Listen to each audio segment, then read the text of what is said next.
Can there be any greater evil than discord and distraction and plurality, where unity ought to reign, or any greater good than the bond of unity? Well, there cannot.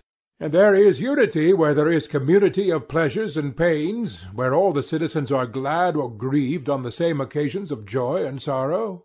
No doubt. Yes, and where there is no common but only private feeling, a state is disorganized, when you have one half of the world triumphing and the other plunged in grief at the same events happening to the city or the citizens? Certainly. Such differences commonly originate in a disagreement about the use of the terms mine and not mine, his and not his. Exactly so. And is not that the best ordered state in which the greatest number of persons apply the terms mine and not mine in the same way to the same thing? Quite true. Or that again which most nearly approaches to the condition of the individual, as in the body, when but a finger of one of us is hurt, the whole frame drawn towards the soul as a centre and forming one kingdom under the ruling power therein, feels the hurt and sympathizes altogether with the part affected, and we say that the man has a pain in his finger, and the same expression is used about any other part of the body, which has a sensation of pain at suffering, or of pleasure at the alleviation of suffering. Very true, he replied, and I agree with you that in the best ordered state there is the nearest approach to this common feeling which you describe. Then when any one of the citizens experiences any good or evil, the whole state will make his case their own, and will either rejoice or sorrow with him? Yes, he said, that is what will happen in a well-ordered state. It will now be time, I said, for us to return to our state, and see whether this or some other form is most in accordance with these fundamental principles. Very good. Our state, like every other, has rulers and subjects. True. All of whom will call one another citizens. Of course. But is there not another name which people give to their rulers in other states? Generally they call them masters, but in democratic states they simply call them rulers. And in our state what other name besides that of citizens do the people give the rulers? They are called saviors and helpers, he replied. And what do the rulers call the people? Their maintainers and foster fathers. And what do they call them in other states? Slaves. And what do the rulers call one another in other states? Fellow rulers. And what in ours? Fellow guardians. Did you ever know an example in any other state of a ruler who would speak of one of his colleagues as his friend, and of another as not being his friend? Yes, very often. And the friend he regards and describes as one in whom he has an interest, and the other as a stranger in whom he has no interest? Exactly. But would any of your guardians think or speak of any other guardians as a stranger? Certainly he would not, for every one whom they meet will be regarded by them either as a brother or sister, or father or mother, or son or daughter, or as the child or parent of those who are thus connected with him. Capital, I said. But let me ask you once more, shall they be a family in name only, or shall they in all their actions be true to the name? For example, in the use of the word father, would the care of a father be implied, and the filial reverence and duty and obedience to him which the law commands? And is the violator of these duties to be regarded as an impious and unrighteous person, who is not likely to receive much good either at the hands of God or of man? Are these to be or not to be the strains which the children will hear repeated in their ears by all the citizens about those who are intimated to them to be their parents and the rest of their kinsfolk? These, he said, and none other. For what can be more ridiculous than for them to utter the names of family ties with the lips only, and not to act in the spirit of them?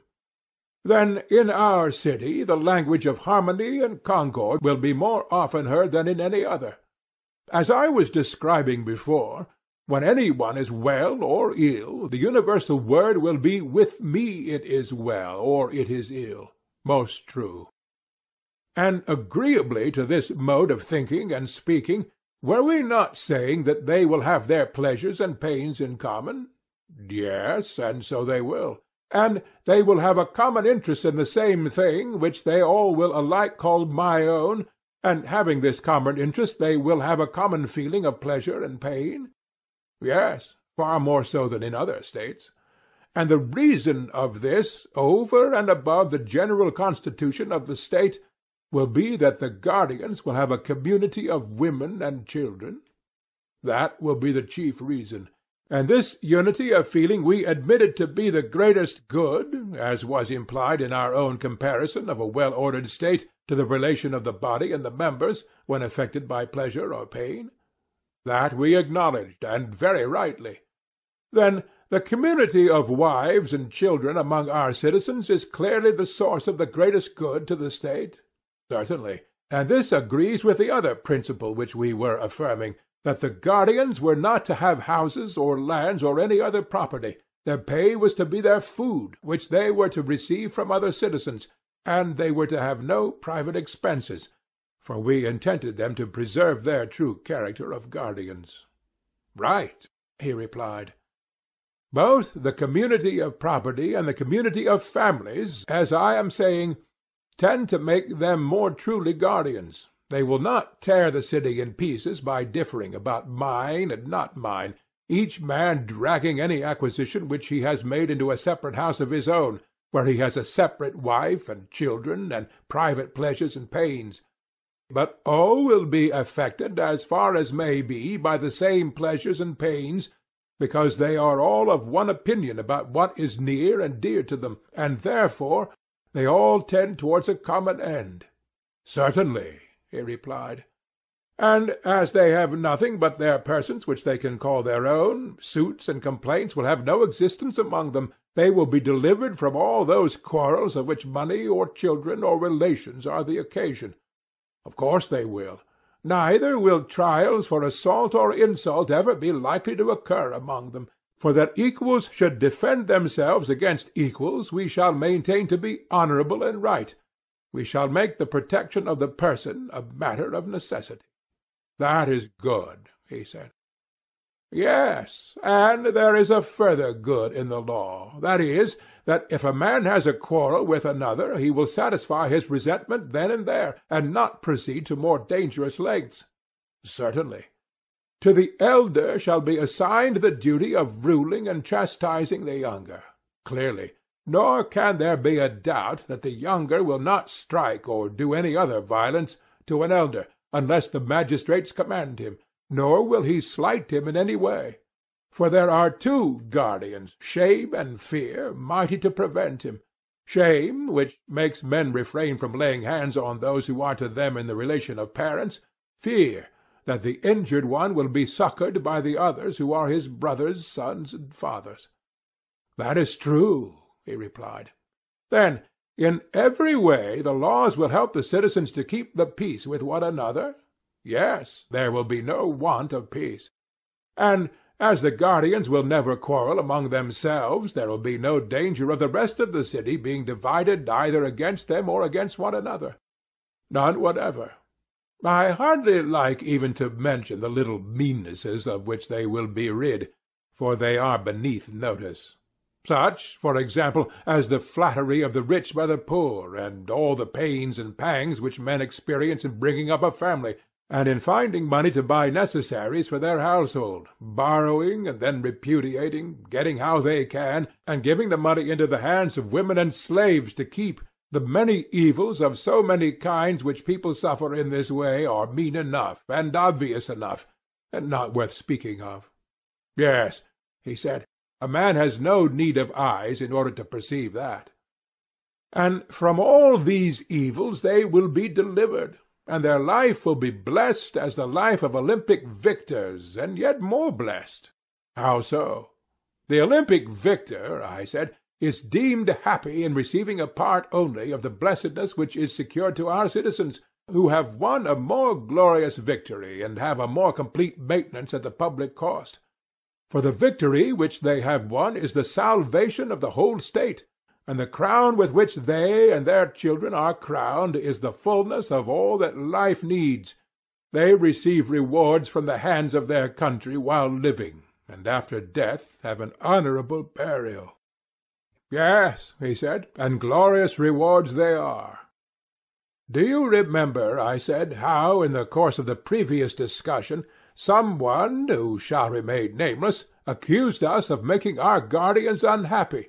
They had nothing and might have possessed all things, to whom we replied that, if an occasion offered, we might perhaps hereafter consider this question, but that, as at present advised, we would make our guardians truly guardians, and that we were fashioning the state with a view to the greatest happiness, not of any particular class, but of the whole. Yes, I remember. And what do you say, now that the life of our protectors is made out to be far better and nobler than that of Olympic victors?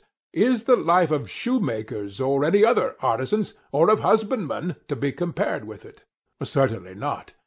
At the same time I ought here to repeat what I have said elsewhere, that if any of our guardians shall try to be happy in such a manner that he will cease to be a guardian, and is not content with this safe and harmonious life, which in our judgment is of all lives the best, but infatuated by some youthful conceit of happiness which gets up into his head, shall seek to appropriate the whole state to himself, then he will have to learn how wisely Hesiod spoke, when he said, "Half is more than the whole."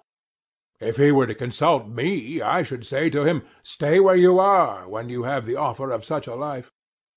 "You agree, then," I said, "that men and women are to have a common way of life such as we have described, common education, common children, and they are to watch over the citizens in common, whether abiding in the city or going out to war. They are to keep watch together, and to hunt together like dogs, and always and in all things, as far as they are able, women are to share with the men. And in so doing they will do what is best, and will not violate, but preserve the natural relation of the sexes." "I agree with you," he replied. "The inquiry," I said, "has yet to be made whether such a community be found possible, as among other animals, so also among men, and, if possible, in what way possible." "You have anticipated the question which I was about to suggest." "There is no difficulty," I said, "in seeing how war will be carried on by them." "How?"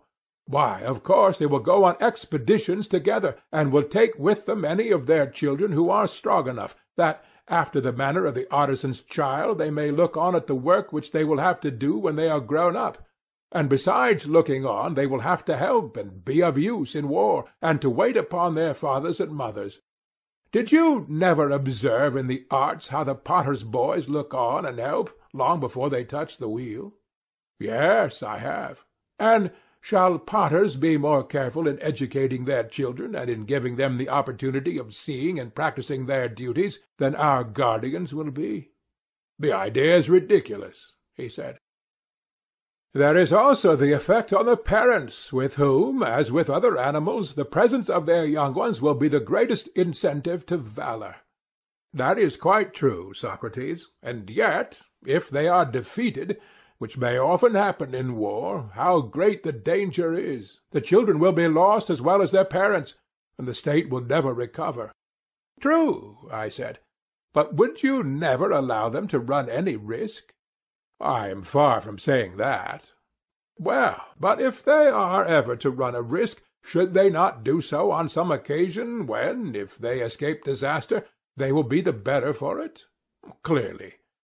"Whether the future soldiers do or do not see war in the days of their youth is a very important matter, for the sake of which some risk may fairly be incurred." "Yes, very important. This, then, must be our first step, to make our children spectators of war, but we must also contrive that they shall be secured against danger. Then all will be well." "True." "Their parents may be supposed not to be blind to the risks of war, but to know, as far as human foresight can, what expeditions are safe and what dangerous." "That may be assumed." "And they will take them on the safe expeditions and be cautious about the dangerous ones." "True." "And they will place them under the command of experienced veterans, who will be their leaders and teachers." "Very properly." "Still, the dangers of war cannot be always foreseen. There is a good deal of chance about them." "True." Then against such chances the children must be at once furnished with wings, in order that in the hour of need they may fly away and escape. What do you mean? He said. I mean that we must mount them on horses in their earliest youth, and when they have learnt to ride, take them on horseback to see war. The horses must not be spirited and warlike, but the most tractable, and yet the swiftest that can be had. In this way they will get an excellent view of what is hereafter to be their own business, and if there is danger they have only to follow their elder leaders and escape. I believe that you are right, he said. Next, as to war, what are to be the relations of your soldiers to one another and to their enemies? I should be inclined to propose that the soldier who leaves his rank or throws away his arms, or is guilty of any other act of cowardice, should be degraded into the rank of a husbandman or artisan. What do you think? By all means, I should say. And he who allows himself to be taken prisoner may as well be made a present of to his enemies. He is their lawful prey, and let them do what they like with him. Certainly. But the hero who has distinguished himself, what shall be done to him? In the first place, he shall receive honour in the army from his youthful comrades. Every one of them in succession shall crown him. What do you say? I approve. And what do you say to his receiving the right hand of fellowship? To that too I agree. But you will hardly agree to my next proposal. What is your proposal? That he should kiss and be kissed by them. Most certainly, and I should be disposed to go further, and say, let no one whom he has a mind to kiss refuse to be kissed by him while the expedition lasts, so that if there be a lover in the army, whether his love be youth or maiden, he may be more eager to win the prize of valour. Capital, I said. That the brave man is to have more wives than others has been already determined, and he is to have first choices in such matters more than others, in order that he may have as many children as possible. Agreed. Again, there is another manner in which, according to Homer, brave youths shall be honoured, for he tells how Ajax, after he had distinguished himself in battle, was rewarded with long chines, which seems to be a compliment appropriate to a hero in the flower of his age, being not only a tribute of honour, but also a very strengthening thing. Most true, he said. Then in this, I said, Homer shall be our teacher, and we too, at sacrifices and on like occasions, will honour the brave according to the measure of their valour, whether men or women, with hymns and those other distinctions which we are mentioning. Also with seats of precedence, and meats, and full cups, and in honouring them we shall be at the same time training them. That, he replied, is excellent. Yes, I said, and when a man dies gloriously in war, shall we not say, in the first place, that he is of the golden race? To be sure. Nay, have we not the authority of Hesiod for affirming that when they are dead, they are holy angels upon the earth, authors of good, averters of evil, the guardians of speech-gifted men? Yes, and we accept his authority. We must learn of the god how we are to order the sepulture of divine and heroic personages, and what is to be their specific distinction, and we must do as he bids, by all means. And in ages to come we will reverence them and kneel before their sepulchres as at the graves of heroes, and not only they, but any who are deemed preeminently good, whether they die from age or in any other way, shall be admitted to the same honours. That is very right, he said. Next, how shall our soldiers treat their enemies? What about this? In what respect do you mean? Well, first of all, in regard to slavery. Do you think it right that Hellenes should enslave Hellenic states, or allow others to enslave them, if they can help? Should not their custom be to spare them, considering the danger which there is that the whole race may one day fall under the yoke of the barbarians? To spare them is infinitely better. Then no Hellene should be owned by them as a slave. That is a rule which they will observe, and advise the other Hellenes to observe. Certainly, he said. They will in this way be united against the barbarians, and will keep their hands off one another. Next, as to the slain. Ought the conquerors, I said, to take anything but their armour? Does not the practice of despoiling an enemy afford an excuse for not facing the battle? Cowards skulk about the field, pretending that they are fulfilling a duty, and many an army before now has been lost from this love of plunder. Very true. And is there not illiberality and avarice in robbing a corpse, and also a degree of meanness and womanishness in making an enemy of the dead body when the real enemy has flown away, and left only his fighting gear behind him? Is not this rather like a dog who cannot get at his assailant, quarrelling with the stones which strike him instead? Very like a dog, he said. Then we must abstain from spoiling the dead or hindering their burial? Yes, he replied, we most certainly must.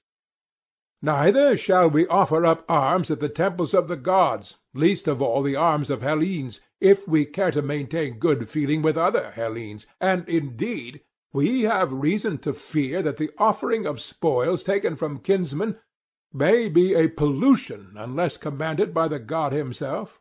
Very true. Again, as to the devastation of Hellenic territory or the burning of houses, what is to be the practice? May I have the pleasure, he said, of hearing your opinion? Both shall be forbidden in my judgment. I would take the annual produce and no more. Shall I tell you why? Oh, pray do. Why, you see, there is a difference in the names discord and war, and I imagine that there is also a difference in their natures. The one is expressive of what is internal and domestic, the other of what is external and foreign, and the first of the two is termed discord, and only the second war. That is a very proper distinction, he replied. And may I not observe with equal propriety that the Hellenic race is all united together by ties of blood and friendship, and alien and strange to the barbarians? Very good, he said. And therefore, when Hellenes fight with barbarians, and barbarians with Hellenes, they will be described by us as being at war when they fight, and by nature enemies, and this kind of antagonism should be called war. But when Hellenes fight with one another, we shall say that Hellas is then in a state of disorder and discord, they being by nature friends, and such enmity is to be called discord. I agree. Consider then, I said, when that which we have acknowledged to be discord occurs, and a city is divided, if both parties destroy the lands and burn the houses of one another, how wicked does the strife appear! No true lover of his country would bring himself to tear in pieces his own nurse and mother. There might be reason in the conqueror depriving the conquered of their harvest, but still they would have the idea of peace in their hearts, and would not mean to go on fighting forever. Yes, he said, that is a better temper than the other. And will not the city which you are founding be a Hellenic city? It ought to be, he replied. Then will not the citizens be good and civilized? Yes, very civilized. And will they not be lovers of Hellas, and think of Hellas as their own land, and share in the common temples? Most certainly. And any difference which arises among them will be regarded by them as discord, only a quarrel among friends, which is not to be called a war. Certainly not. Then they will quarrel as those who intend some day to be reconciled? Certainly. They will use friendly correction, but will not enslave or destroy their opponents. They will be correctors, not enemies. Just so. And as they are Hellenes themselves, they will not devastate Hellas, nor will they burn houses, nor ever suppose that the whole population of city men, women, and children are equally their enemies, for they know that the guilt of war is always confined to a few persons, and that the many are their friends. And for all these reasons they will be unwilling to waste their lands and raze their houses. Their enmity to them will only last until the many innocent sufferers have compelled the guilty few to give satisfaction. I agree, he said, that our citizens should thus deal with their Hellenic enemies, and with barbarians as the Hellenes now deal with one another. Then let us enact this law also for our guardians, that they are neither to devastate the lands of Hellenes nor to burn their houses. Agreed.